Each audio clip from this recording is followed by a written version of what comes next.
ध्यान नहीं दिया। लक्ष्मण आवेश में जाकर के सुग्रीव को डराते हुए धमकाते हुए राम के पास लाए और सुग्रीव तब तक जो वचन दिया था अब उस पर चलने के लिए तत्पर हुआ।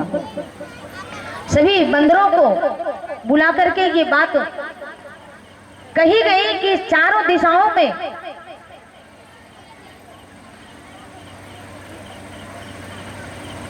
बंदर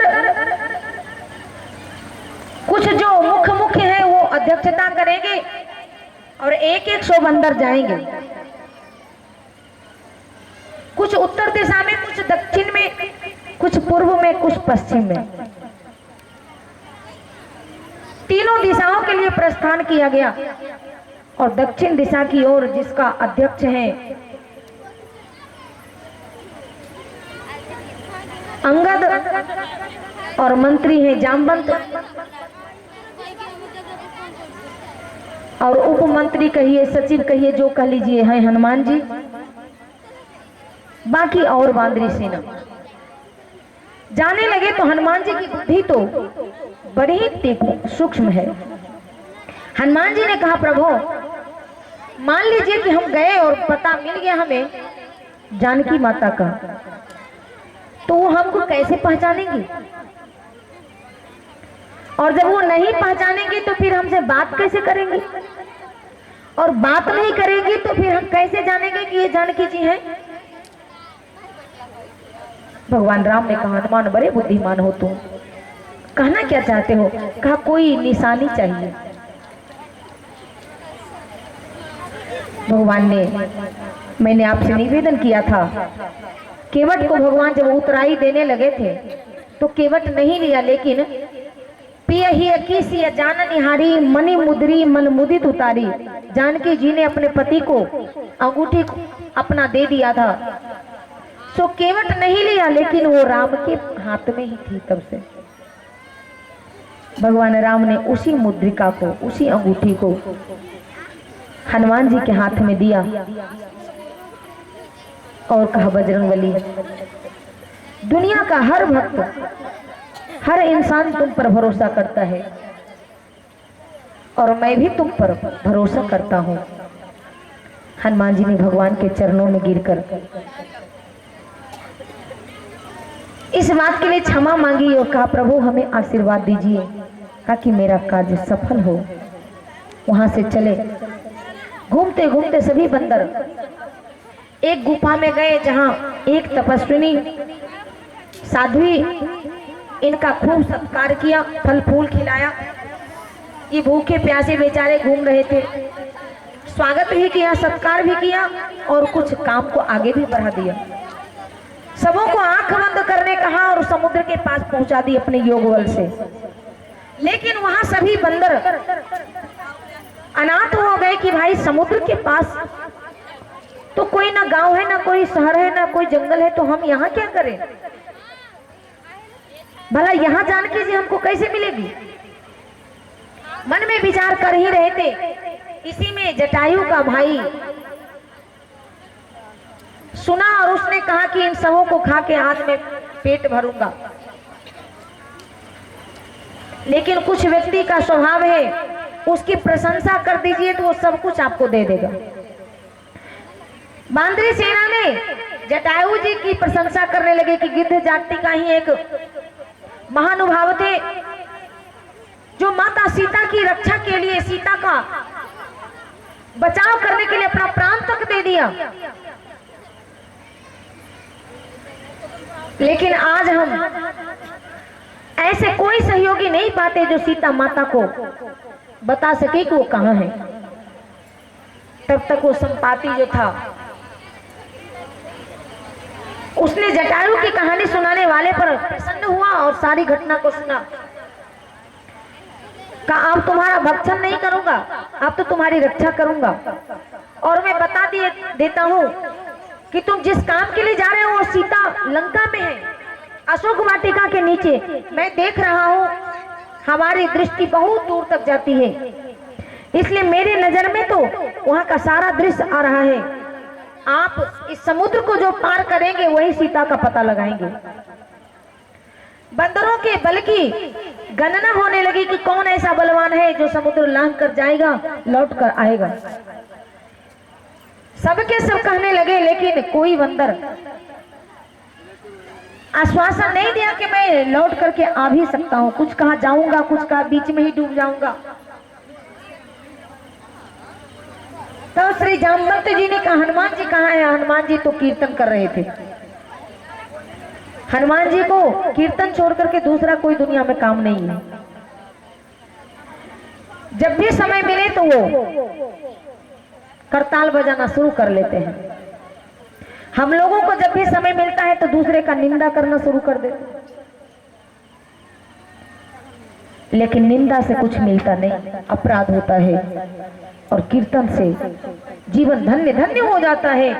गोस्वामी तुलसीदास जी ने कहा, संसारामय भेखजम सुख करम श्री जानकी जीवनम धन्यास्ते कृतिनः पिबन्ति सततम श्रीराम नामामृतम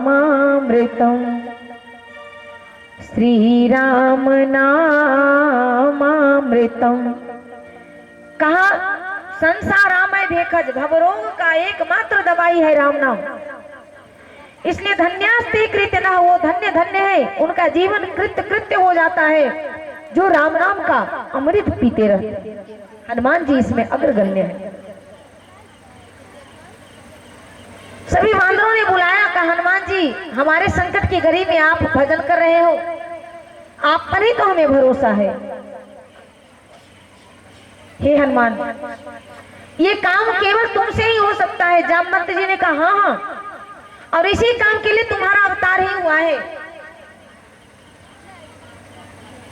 पवन तनय बल पवन समाना बुद्धि विवेक विज्ञान निधाना। पवन तनय बल पवन समाना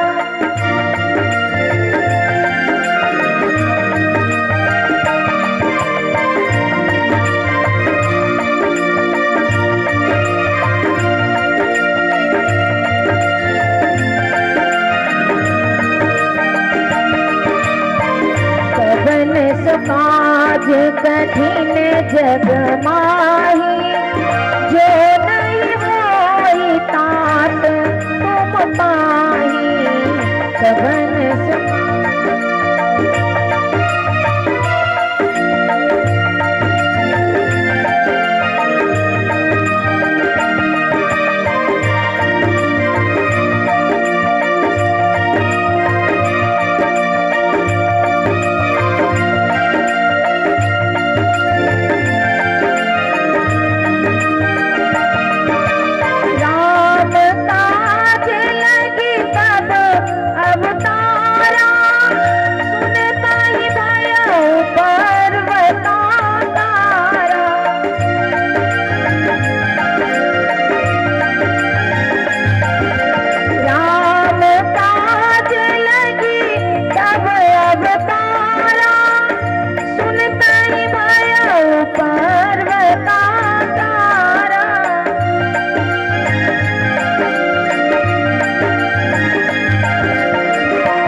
तात, बस इतना सा काम करो कि सीता को देख करके उनका पता लगा के आ जाओ।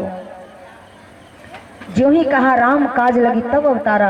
हनुमान तुम राम के ही काम करने के लिए जगत में आए हो और इस संसार में तुम्हारा अपना कोई काम नहीं है। हनुमान जी को राम का जो ही स्मरण दिलाया ईश्वर का ज्यों ही ईश्वरत्व सुनाया, हनुमान जी विशाल हो गए। कनक भूद्राकार शरीरा, समर भयंकर अति बलवीरा। हनुमान जी के विशाल तन हो गए बढ़ के। जामवंत जी ने कहा, महाराज आप जितने बड़े हो गए उतना बड़ा काम नहीं करना है, काम तो सब रघुवीर का है, वो करेंगे। केवल आप जाकर के माता सीता का पता कर आइए और उनका सुधि लेकर के हम सभी ठाकुर जी को सुनाएंगे। हनुमान जी महाराज समुद्र में छलांग लगाई और सूरसा सिंह का किसी के सामने बल से, किसी के सामने छल से और किसी के सामने बुद्धि से, मैनाक पर्वत के साथ छल बल और बुद्धि से सबका सामना करते हुए हनुमान लंका की ओर चले। वहां भी लंकनी जो साक्षात लंका अपना शरीर धारण करके निवास करती थी, हनुमान जी को रात्रि में जाने के कारण चोर कह दिया। हनुमान जी ने एक घूसा दिया, कहा मूर्ख औरत, चोरों का निवास तो तुम्हारे लंका में है, चोर को तो तुम सदा बसाए हुए ही हो। धन का चोर, दौलत का चोर तो होता ही है, तुम्हारे लंकावासी तो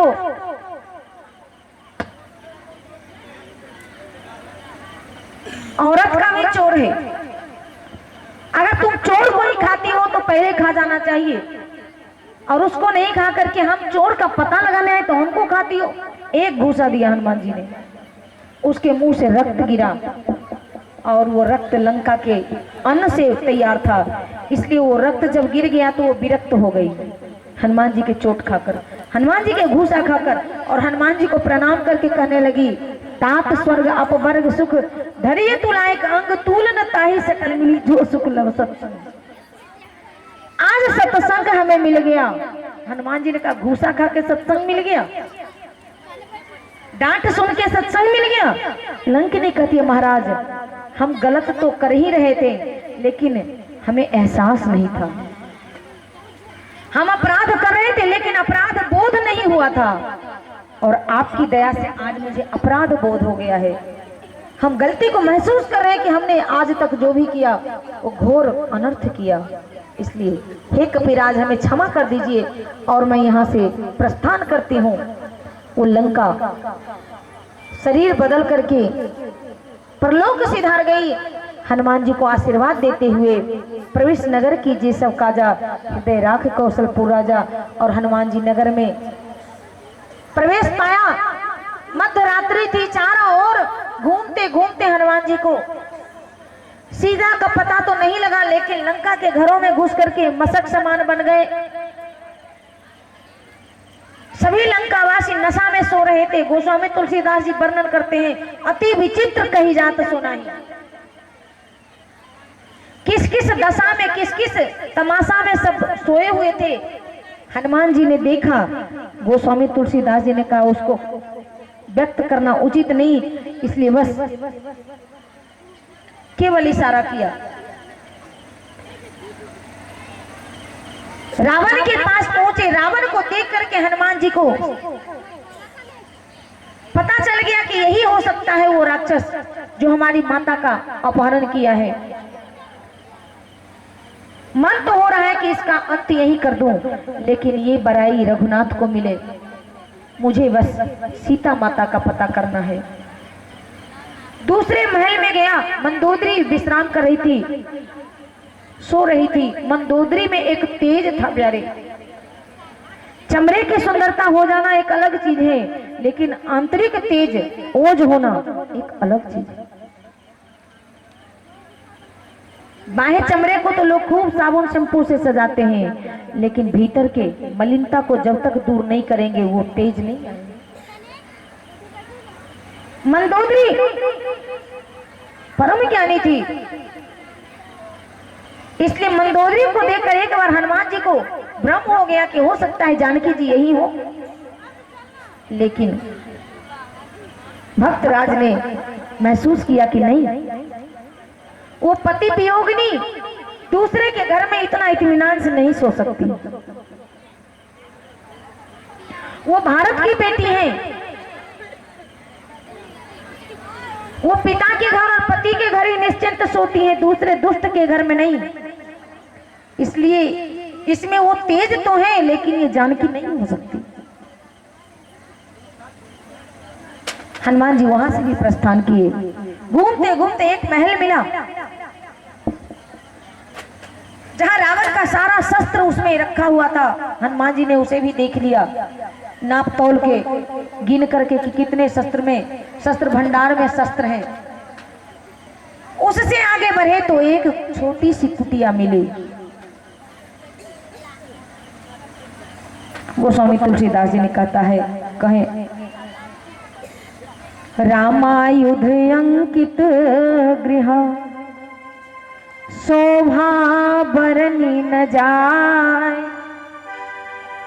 नव तुलसी का वृंद तहाँ देखी हरस कपिरा। हनुमान जी वहां के वातावरण से ही प्रफुल्लित हो गए, प्रसन्न हो गए, आश्चर्य करने लगे कि यहाँ सज्जन कैसे निवास करता है। इतने में ब्रह्म मुहूर्त का समय था, विभीषण जी जग गए और आंख खुली नहीं कि राम नाम उच्चारण होना शुरू हो गया। हनुमान जी पहचान गए ये भक्त हैं, ये संत हैं। तो इन्होंने भी उनके जवाब में राम का ही नाम बोले। दोनों का मिलन हुआ, दोनों से मुलाकात हुई। तुलसीदास जी महाराज ने कहा कि एक भक्त को जब दूसरे भक्त से भेंट होती है तो सो सुख उमा जाए नहीं वर्णी। वो वर्णन से परे है, वो परमानंद की स्थिति होती है, वो परम समाधि का क्षण होता है।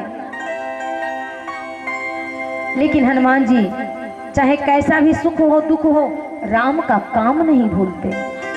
कहा भैया आप भक्त हो, मुझे विश्वास हो गया, और राम भक्त हो इस नाते से आप मेरे भाई हो गए। माता सीता का पता लगाने में आया हूँ, इसमें मेरी सहायता करो। विभीषण ने सब बता दिया। जुगुति विभीषण सकल सुनाई, चले पवन सुत विदा कराई। वहां पहुंचे, अब हनुमान जी अशोक वाटिका में पहुंचे, तब तक सुबह हो गया था। और सुबह होकर के हनुमान जी उसी वृक्ष में छुप गए। रावण अपनी मंदोदरी और उसके सहचरियों को लेकर के अशोक वाटिका में आया, सीता को खूब प्रलोभन दिया, डराने धमकाने रिझाने का प्रयास किया। लेकिन जानकी जी ने उनके हर बात का खंडन करते हुए, धुतकारते हुए, फटकारते हुए उसके अहंकार को ध्वस्त कर दिया। हनुमान जी इस दृश्य को देखते रहे। जब जानकी जी से वो वाक्य युद्ध में भी नहीं जीत पाया तो लौट कर चला गया। और सभी राक्षसियां धमकाती हुई जानकी जी को चिढ़ाती हैं, लेकिन वो देवी अकेले में भी अपने लक्ष्य को भूलती नहीं, अपने इष्ट को भूलती नहीं, अपने सहायक को भूलती नहीं। दिन भर हनुमान जी सब तमाशा देखते रहे और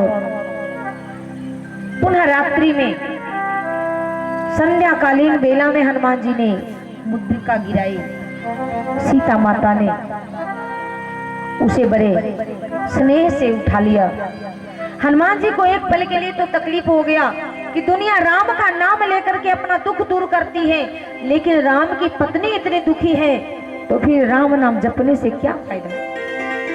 ऐसा सोचकर अंगूठी गिरा दिया। लेकिन राम का ही दूसरा रूप तो जानकी जी है।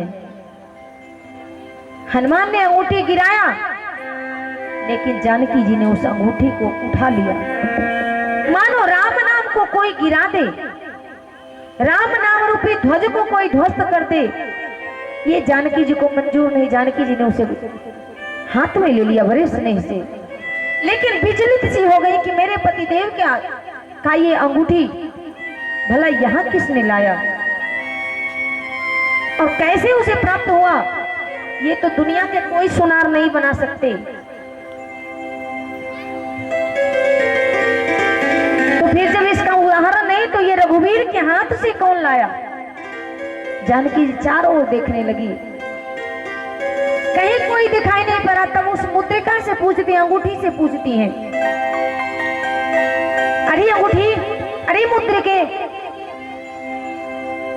मैं तुम्हें पहचानती हूँ, तुम तो मेरी ही हो, लेकिन रघुवीर के हाथों में कुछ दिन तुम्हें रहने का अवसर दिया था मैंने।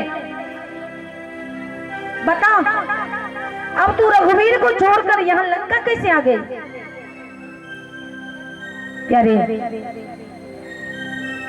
कल मैंने आपसे निवेदन किया था ना कि काफी आपकी एकाग्रता अगर बढ़ जाएगी तो कहाँ क्या होता है खुद आपको पूछने की जरूरत नहीं, सब पता होते जाएगा। और तब आप दीवार से पूछोगे, वहां से भी आपको जवाब मिलेगा। जानकी जी उस मुद्रिका से पूछती हैं,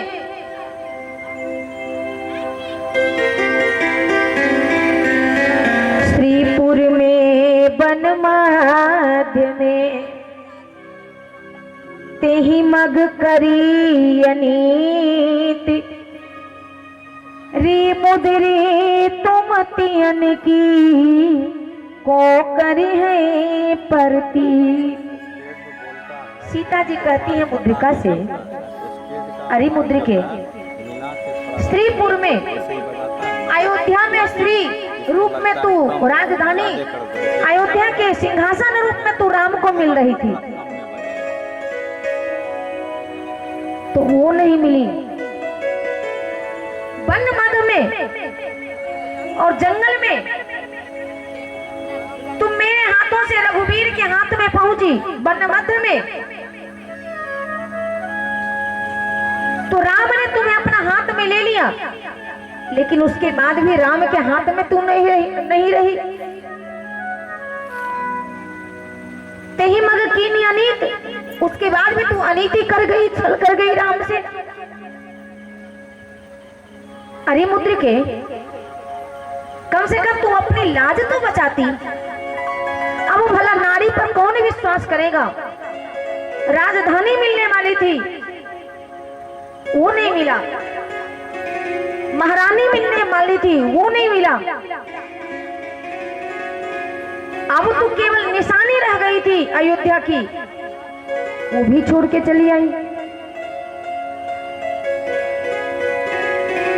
महारानी रूप में हम थे तो हम भी खो गए, राजधानी रूप में अयोध्या की सिंहासन था, वो भी खो गया, और केवल निशानी रूप में तू राम के उंगली में थी, तू भी अनीति कर गई। अरे आप को करी है प्रतीत, री मुद्री तुम तियन की। अब तियन की नारी का प्रतीत कौन करेगा, विश्वास कौन करेगा नारी पर। वो मुद्रिका कहती है, माते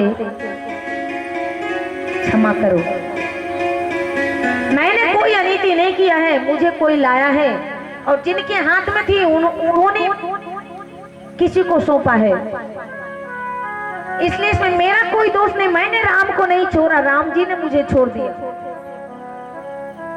दूसरी बात, आप बार बार मुझे मुद्रिका कह रही हैं, तो मेरा नाम मुद्रिका अब नहीं है। कहा तो तेरा नाम क्या है। कहा मेरा नाम है कंगन। आपके वियोग में हमारे प्रभु इतना रोए हैं, ठाकुर जी इतना आंसू बहाए हैं कि जो मैं मुद्रिका उनके उंगली में होती थी शोभा पाती थी, अब उंगली में नहीं समाती हूँ, अब उनका कलाई में मैं रहती हूँ। इसलिए अब मेरा नाम कंगन हो गया है। सीता जी फूट फूट कर रोने लगी कि मैं तो सोची थी कि मैं ही दुखी हूं, लेकिन मेरे वियोग में मेरे प्रभु भी इतने ही दुखी।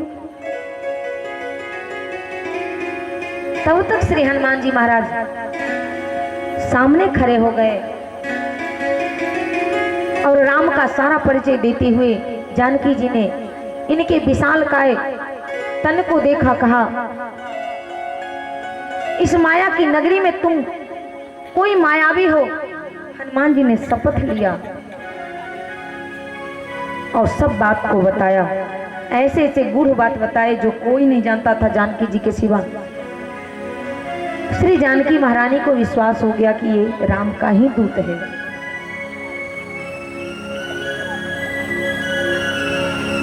जब माँ पहचान ली तो हनुमान जी ने कहा, माँ अब भूख लगी है, भोजन मिलेगा?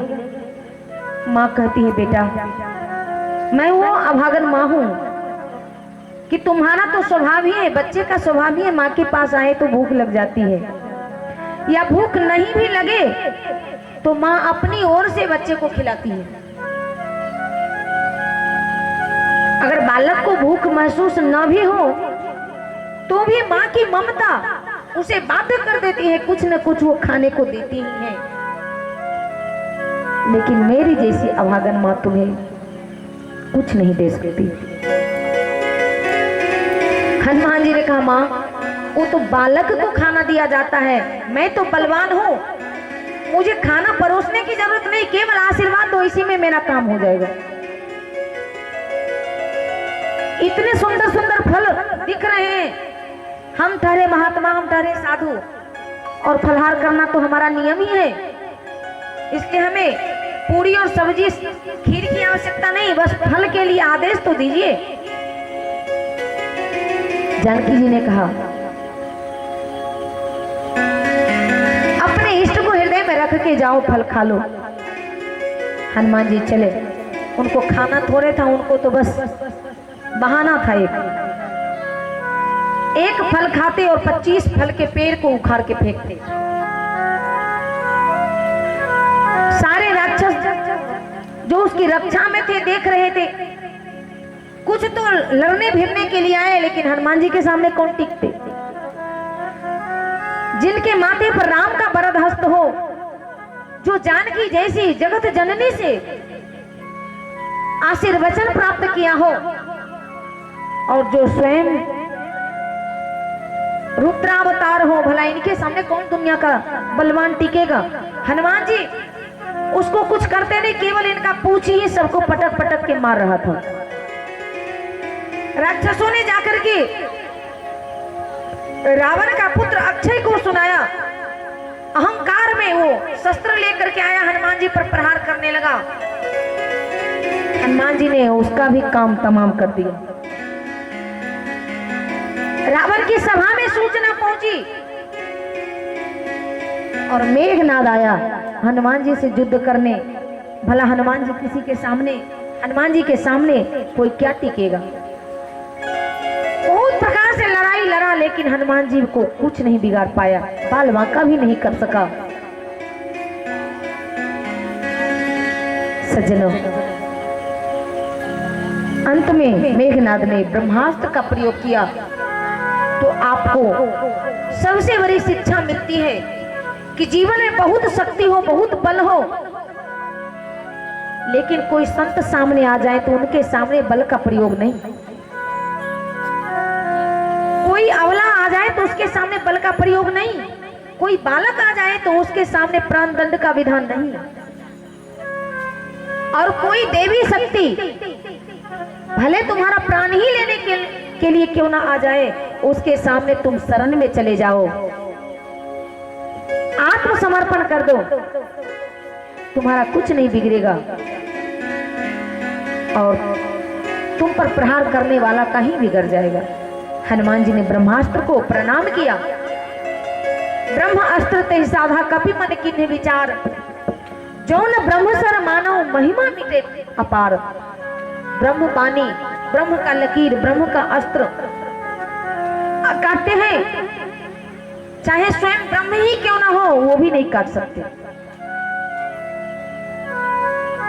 उन्हें भी स्वीकार करना ही होगा। हनुमान जी ने हाथ जोड़ करके आत्मसमर्पण किया। वो ब्रह्मास्त्र से बंध गए इनको।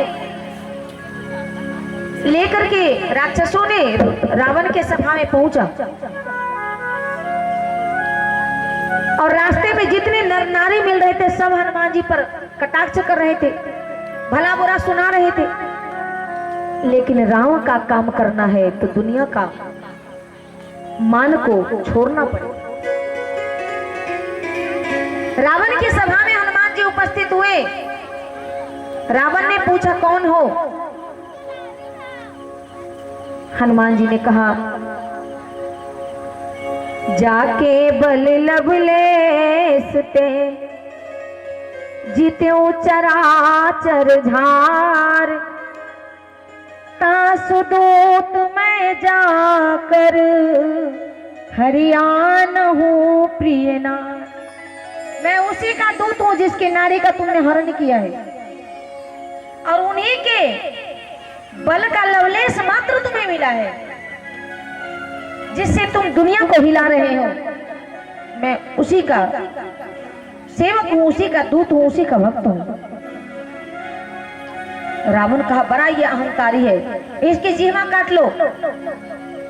राम जी ने कहा मूर्ख, हनुमान जी ने कहा मूर्ख, हमारी जीवा तो सार्थक है कि केवल राम का गुणगान करती है, काटना तो चाहिए तुम्हारे अपनी जीवा को, क्योंकि दिन भर बकवास करते हो लेकिन ना तो सार्थक बात बोलते हो और ना तो भगवान का भजन करते हो। ले लो